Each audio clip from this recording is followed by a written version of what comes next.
Sa CCTV footage na ito, kuha sa Maynila noong 2017, makikita kung paano dinukot ng isang bata ang wallet ng isang babae na nasa loob ng kanyang bag. Nakita pang nagbibilang ng pera ang bata, kasamang isa pang bata. Pagkatapos makuha ang laman, ay saka itinapon nila ang wallet.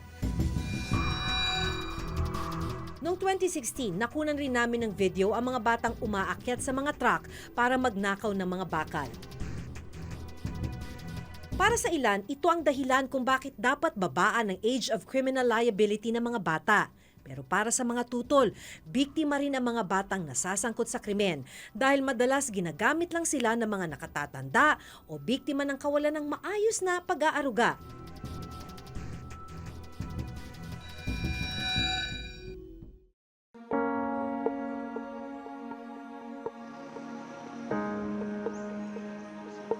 Bibisitahin ng Reporter's Notebook ang Tanglaw Pag-asa Youth Rehabilitation Center, isang youth care facility sa Malolos, Bulacan.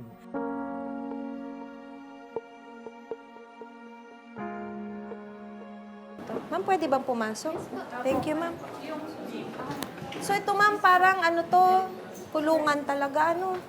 Nakakandado talaga. May rehas talaga. Security po natin under ng jail. Under civil security.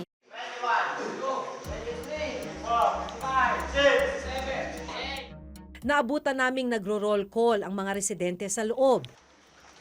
Sa Tanglaw Pag-asa, dinadala ang mga kabataang edad 15 hanggang 18 anyos na lumabag sa batas. Pinangangasiwaan ito ng Local Government Unit ng Bulacan. Nakasaad sa Juvenile Justice and Welfare Act of 2006 na sino mang nagkasala sa batas na nasa 15 years old pababa ay walang magiging criminal liability at kailangang ibalik sa kanilang mga magulang. Wala ring criminal liability ang batang nasa 15 years old and 1 day at mababa sa 18 taong gulang ang edad. Pero kapag napatunayan ng korte na may discernment na o alam na nila kung ano ang tama at mali, maaari na silang sampahan ng kaso habang sumasailalim sa intervention program sa loob ng youth care facility. Ganito ang nangyari kay Jeric, 17 taong gulang at isang tricycle driver. Masada po ako sa nung gabi na yun. Nasakay po ang tatlong lalaki na may dalang bag. Tinanong po sa akin kung nasa San daw po ng dala nila. Siyempre, tricycle driver po. Sabi, sinamahan ko nga po yun. Hanggang sa isanla po namin. Tapos, dinos po yung ilang linggo o ilang araw. Ayun po, may pumunta na pong pulis namin. Binunta po po. Kasong robbery at paglabag sa anti-fencing law o pagbebenta ng nakaw ang isinampa laban sa grupo ni na Jeric. Dinala sa kulungan ng 3 lalaking kasama ni Jeric. Pero dahil menor de edad si Jeric, isinailalim siya sa rehabilitation program dito sa Tanglaw Pag-asa. Sa nakalipas na 1 taon at 8 buwan, 4 na beses pa lang dininig ang kanyang kaso. Ano yung takbo ng kaso mo? Napakabagal po. Bibigyan po kami ng set ng hearing. Dapat na po. Tapos marireset pa po. Kaya nga po, sabi po ng iba dyan na kami nakasumay.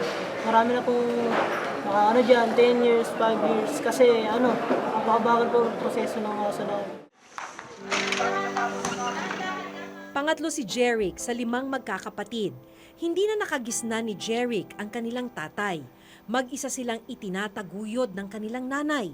Hindi siya makapag-aral dahil sa kakulangan sa pera, kaya pinili na lang niyang mamasada para kumita. Dahil kolorum, sa gabi si Jeric namamasada. So hindi ka na nadadalaw ng nanay mo? Hindi po. Gusto nyo po nila akong dalawin. Ako na lang po yung naghihindi para hindi na lang po. Kasi kaya papamasahin po nila kung kaya na lang nila. Anong nakikita mo kapalaran mo? Labas ko, mag-aaral ako, trabaho ako. Sa ganun, para naka-graduate po ako, mag-aaral po ako ng trabaho para mas matulong pa.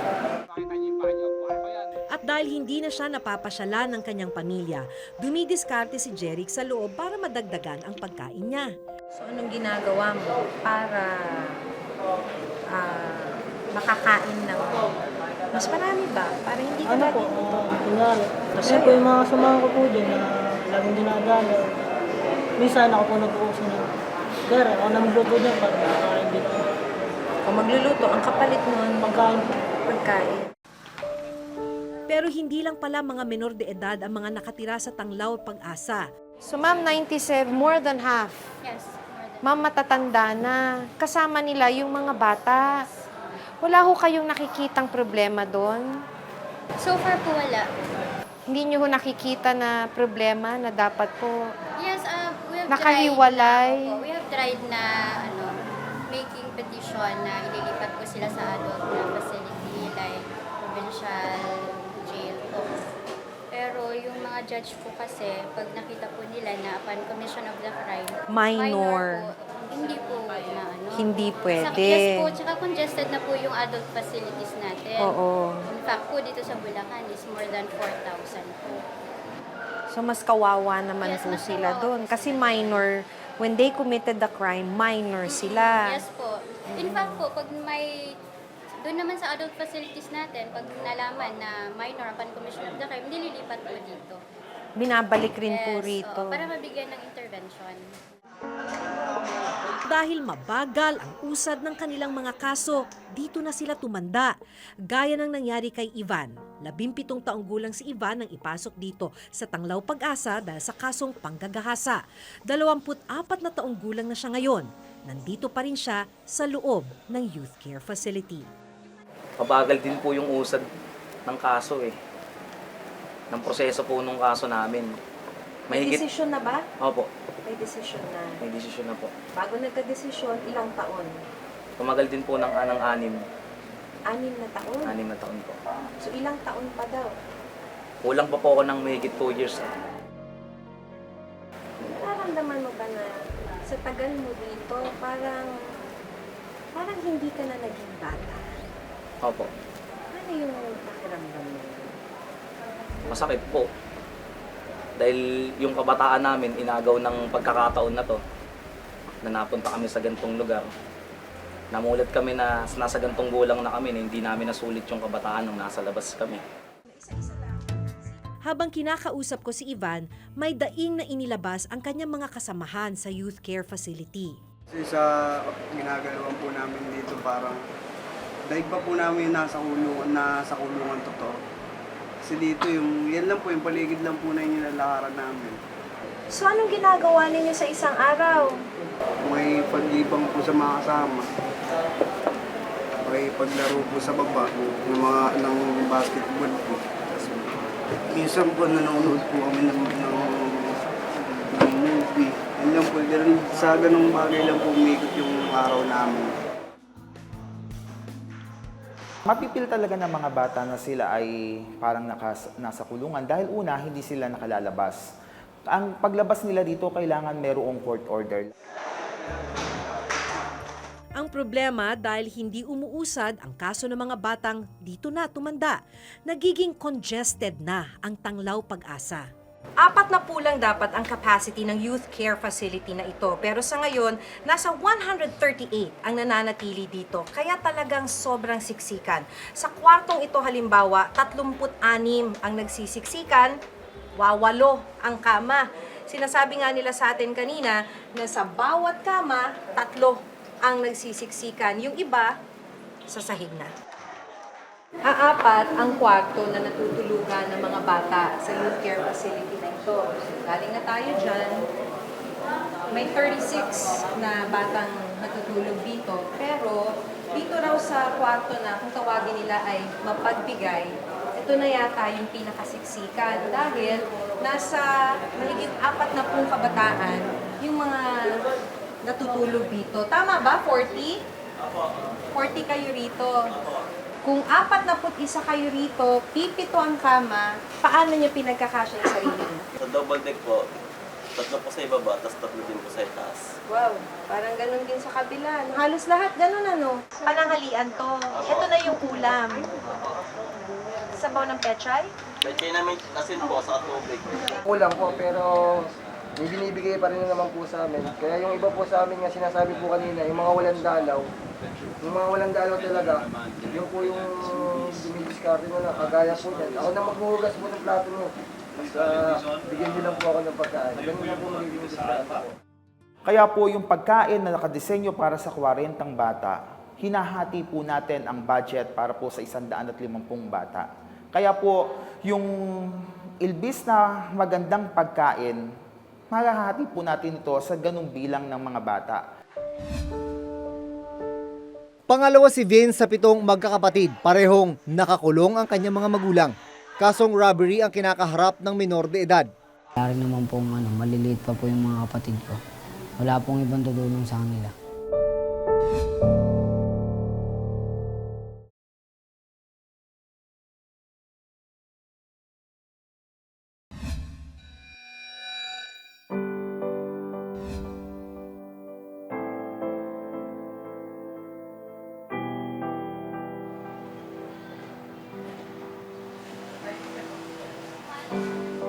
Hindi tulad ng youth care facility sa Malolos, Bulacan.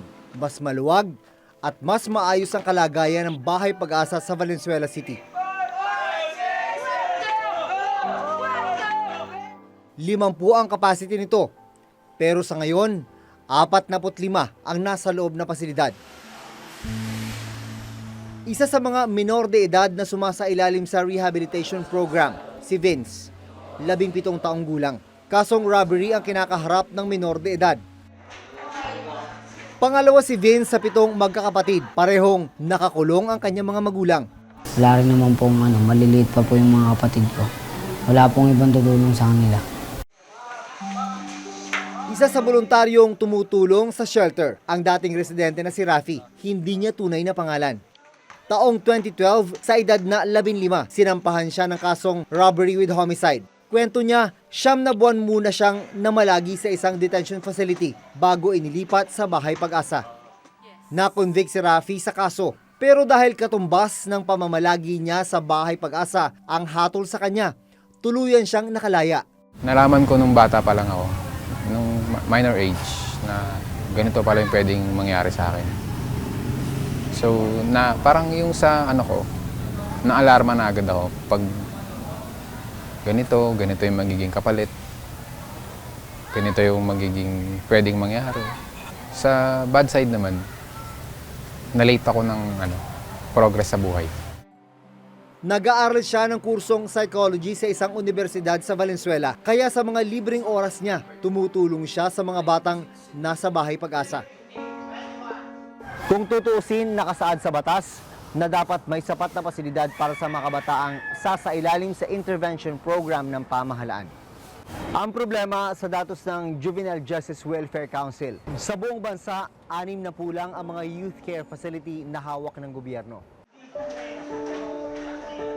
It's a very important unit kasi it's supposed to take care of children, rehabilitation of children who have been found to have acted with discernment at saka yung mga nakakommit ng crimes na medyo, grabe. So, bakit wala ito? So, there are so many things that need to be done in the implementation of the law. Hindi pa nga nasusolusyonan ang kakulangan ng pasilidad at ang mabagal na usad ng mga kaso ng mga nasa youth care facility.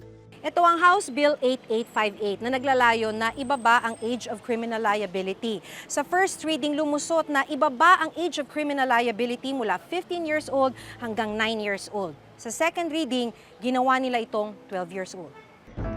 Ayon sa panukala, mula 15, ibababa sa 12 taong gulang ang mga batang pwedeng kasuhan kapag napatunayang may discernment o alam na nila kung tama o mali ang kanilang ginagawa. Dadalhin din sila sa isang youth care facility o Bahay Pag-asa habang dinidinig ang kanilang kaso.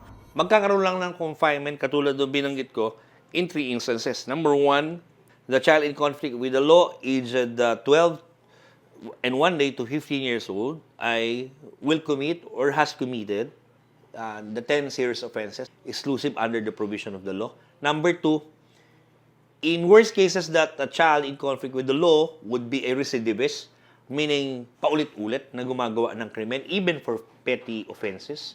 And number 3, if the child has no parents, you will be still living normal life dahil mag-aaral ka, bibigyan ka ng guidance counseling, and a complete psychological and guidance coming from the multidisciplinary team, no?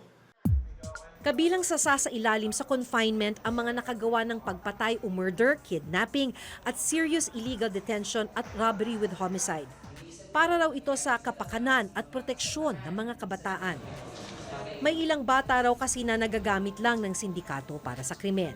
Rather than the child being thrown back to the society where he belongs and will be heavily influenced by environment to commit another offense again, it would be better for the child to be confined in a youth care facility where there will be opportunities for development, rehabilitated, and for reformation. Para sa mga hindi sang-ayon sa panukala, walang sapat na basehan para ibaba ang age of criminal liability. Tingin namin walang batayan, walang statistics, walang pag-aaral, walang ebidensya, walang siyensya. Itong nais ng Kongreso na pagpababa, no, sa age of criminal liability. In fact, sabi nga ng PNP, bumababa yung krimen natin eh. So saan sila nanggagaling, hindi namin maintindihan. Wala akong nakikitang clear and factual basis doon sa edad na 9 years old. Kung titingnan natin ang datos, batay na rin sa PNP data, no, sa crimes, only 2% of the total crimes are committed by children. And we're referring to ages 9 to 17. Kung titignan mo, sa crime rate index natin, merong 2% na ang ginamit sa krimen ay kabataan. But that 2% is big. Malaki na rin yun. There is 2% na bata ang ginagamit. So, kung may problema, ang state, no, being it's like a father, no, na kung may problemang nangyayari, dapat tugunan at hanapan ng solusyon. Ayon sa isang developmental psychologist, mahalagang maunawaan na sa edad na 12, nasa developing stage pa ang kakayahang magdesisyon ng isang bata. So meron ng tinatawag na discernment. Pero yung discernment, no, it's more than that, no? It's also being able to behave in ways that are consistent with your knowledge of right and wrong, no? Ibig sabihin, may kakayahan kang magdesisyon at kumilos ayon sa alam mong tama at mali. So you could see at the age of 20, no, ngayon pa lang nagiging mas mature yung areas na yon of the brain. And these are the parts of the brain that govern the higher order thinking functions like decision making and impulse control and long-term planning. So you could imagine, let's say this is 20, so someone around this age, which is 10 to 12 years old, tingnan nyo naman yung level of maturity of the brain. Talagang lumalago pa lang siya. Sa mga disang-ayong babaan ng age of criminal liability, dapat ay ayusin at padamihin na lang ang mga youth care facility, lalo na't kulang na kulang naman ito sa kasalukuyan. Sa datos ng Juvenile Justice Welfare Council, 47% lang ng mga local government unit o LGU ang naturuang gumawa ng comprehensive juvenile intervention programs. Kasali na rin dyan, syempre, yung branding, yung best interest ng child, no? Because you are branding the child to be a criminal at a very young age, di ba? At saka, yung sa trauma, psychological trauma ng mga bata. So, in other words, the whole welfare of the child.